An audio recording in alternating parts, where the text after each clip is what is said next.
Hello students, good morning and स्वागत है आप सभी का एक बार फिर से श्री लाइव के एक बिल्कुल नई वीडियो में। तो मैं श्री राघव, आपका फिजिक्स ट्यूटर एंड ट्रेनर। आज हम बात करने वाले हैं गॉसेस लॉ इन इलेक्ट्रोस्टैटिक्स। आपको टॉपिक दिख रहा होगा Gauss's law in electrostatics. But before going to the topic, हम कुछ बेसिक सी बातें हैं, कुछ बहुत ही जनरल सी डेफिनेशंस हैं, जैसे चार्ज डिस्ट्रीब्यूशन हो गया, फ्लक्स किसे कहते हैं और चार्ज डिस्ट्रीब्यूशन कितने तरह का होता है, जिसको बाद में चार्ज डेंसिटी का नाम दिया गया। अब ये क्या क्या चीज़ें होती हैं, कितने टाइप की होती हैं, क्या क्या इनके बेसिक से फॉर्मूलेज होते हैं, वो सारी बातें हम जानेंगे आज के वीडियो में। और फिर हम जंप करने वाले हैं गॉसेस लॉ की एप्लीकेशन में। So without wasting any time, let's get back to the topic.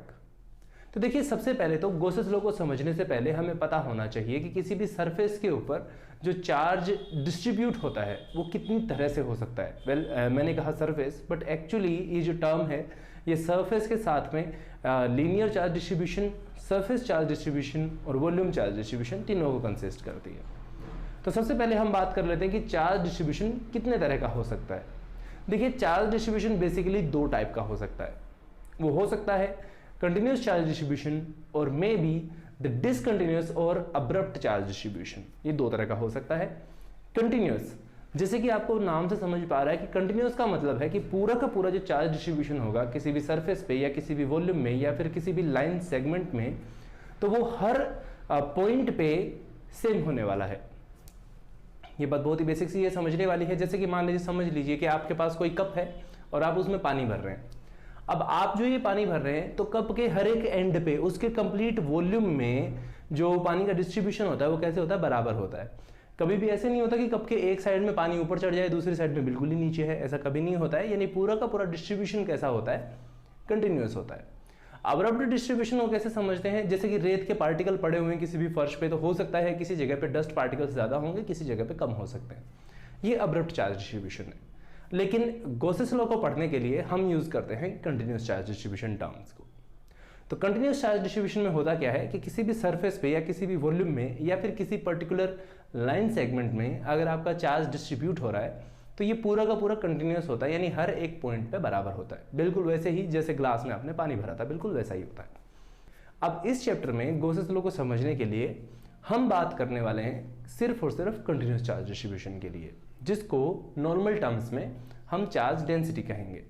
अब ये जो चार्ज डेंसिटीज होती हैं ये होता है total charge distribution for a unit volume segment और ए यूनिट सरफेस सेगमेंट या फिर एक यूनिट लेंथ सेगमेंट या फिर यूनिट लेंथ में, कि कितना चार्ज डिस्ट्रीब्यूट हो रहा है, उसको हम कहते हैं चार्ज डेंसिटी। अब जैसे मैंने तीन अलग अलग नाम बताए, तो उसी तरीके से चार्ज डेंसिटीज भी तीन अलग अलग टाइप्स की होती हैं। सबसे पहले हमारे पास में आती है लीनियर चार्ज डेंसिटी, जो कि एग्जांपल होती है लाइन चार्ज डिस्ट्रीब्यूशन का। इसको रिप्रेजेंट करते हैं हम लेमडा से, और लेमडा की जो वैल्यू होती है वो बराबर होती है lambda is equals to Q, यानी कि total charge enclosed by the line segment और enclosed by the surface of something. So lambda is equals to total charge enclosed by the line segment divided by the total length. Okay, so lambda is equals to q by l. This is sometime it is written as lambda is equals to summation of q by l. Okay, this is the simple basic formula, and the dimension of lambda will be equals to coulomb per meter. Okay, so next we move to the surface charge distribution. अब ये surface charge distribution क्या होता है?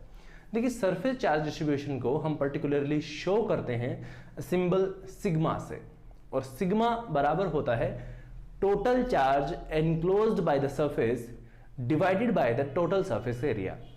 इसको mathematically हम लिखते हैं sigma is equals to summation of Q divided by S और बाय ए समवॉट। ए यहाँ पे एरिया को रिप्रेजेंट कर रहा है और एस भी यहाँ पे जो होता है, ये डेल्टा एस या डेल्टा क्यू से हम इन चीज़ों को लिखते हैं।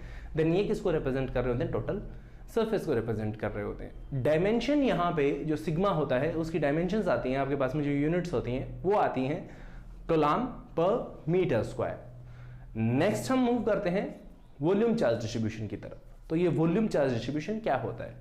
देखिए, वॉल्यूम चार्ज डिस्ट्रीब्यूशन में होता ये है कि जो टोटल आपका चार्ज होता है वो डिस्ट्रीब्यूट होता है पूरी वॉल्यूम में। अब जैसे कि अब जो चार्ज डिस्ट्रीब्यूशन है वो यूनिफॉर्म है, सो वॉल्यूम चार्ज डिस्ट्रीब्यूशन को हम रिप्रेजेंट करते हैं रो से, mathematical symbol rho, and that is equals to total charge enclosed by the volume divided by the total volume.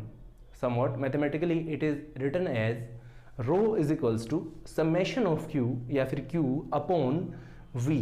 We यहाँ पे टोटल वॉल्यूम की बात करते हैं. तो यहाँ पे जो रो है उसकी डायमेंशंस हो जाती हैं कोलाम पर metre cube. Here metre cube is the dimensions of volume. यहाँ तक आप बातें समझ गए होंगे, बड़ा ही सीधा सा डिस्कशन रहा है. इसके बाद में एक और डेफिनेशन आती है जो गोसेस लॉ के लिए मोस्ट इंपॉर्टेंट है और जिसको हम बार बार इस्तेमाल भी करने वाले हैं. इनफैक्ट गोसेस लॉ जो होता है उसमें हम कंडीशंस ड्राइव करते हैं सिर्फ और सिर्फ इसी टर्म के लिए. तो हम बात करने वाले हैं इलेक्ट्रिकल फ्लक्स के बारे में. समझते हैं फ्लक्स क्या होता है. मान लीजिए जैसे आपके पास कोई छलनी है, उसमें से अगर आप चाय छान रहे हैं या फिर कोई भी आप चीज़ अगर उसमें से छान रहे हैं, देन जितनी चाय उसके पर्टिकुलर सरफेस एरिया से यूनिट टाइम में, 1 सेकेंड के लिए, 1 मिनट के लिए, यूनिट टाइम में जितनी वहाँ से पास हो जाती है उसको हम क्या बोलते हैं, उसकी फ्लक्स बोलते हैं. लिटरली इलेक्ट्रिक फ्लक्स का यहाँ पे मतलब होता है कि जो इलेक्ट्रिक फील्ड लाइंस होती हैं वो पास करती हैं किसी भी सरफेस एरिया को, और उस सरफेस एरिया की जो परमिटिविटी होती है, ये सारी कंडीशंस होती हैं जो ये तय करती हैं कि वहां से कितनी इलेक्ट्रिक फील्ड लाइंस पास होंगी. और number of electric field lines passes through an area is equals to flux. यहाँ पे जो फाई होती है, phi is equals to, phi को हम लिखते हैं total charge congested by the electric field lines, saying that the summation of Q divided by epsilon naught, where epsilon naught is the permittivity of vacuum. और अगर हम vacuum की बजाय हम नॉर्मल स्पेस की या नॉर्मल सरफेस की अगर हम बात करते हैं, इन दैट केस वहाँ पे एप्सिलॉन नॉट की बजाय एप्सिलॉन हो जाता है. रिप्रेजेंट किया जाता है फाई से, and phi is equals to Q upon epsilon naught. This is its mathematical expression. अब यहाँ पे जो समझने वाली चीज़ है फाई के लिए वो ये है कि यहाँ पे ये जो फ्लक्स होती है, ये इलेक्ट्रिक फील्ड की जब हम बात करते हैं इलेक्ट्रिक फ्लक्स की, देन ये कंसीडर की जाती है electric field lines passes through a surface area. लेकिन जब फ्लक्स की ही नेक्स्ट टर्म्स आती हैं जैसे मैग्नेटिक फ्लक्स, तो उस केस में मैग्नेटिक फील्ड लाइंस को कंसीडर किया जाता है किसी भी पर्टिकुलर सरफेस एरिया के लिए. और गोसेस लॉ में हम रिलेशन बनाते हैं इलेक्ट्रिक फ्लक्स फाई और इलेक्ट्रिक फील्ड ई के बीच में, जिसमें हम बात करते हैं phi is equals to E dot D S integrated over the whole surface. अब ये सारे मैथमेटिकल डेरिवेशन कैसे आएंगे ये जानेंगे हम आगे की आने वाली वीडियोस में. आज के वीडियो से आई होप आपको काफ़ी कुछ सीखने को मिला होगा, and if you think so then subscribe कीजिए श्री लाइव के फ्री एजुकेशन पोर्टल चैनल को. और thank you very much again for watching this video. Have a great day. जय हिंद.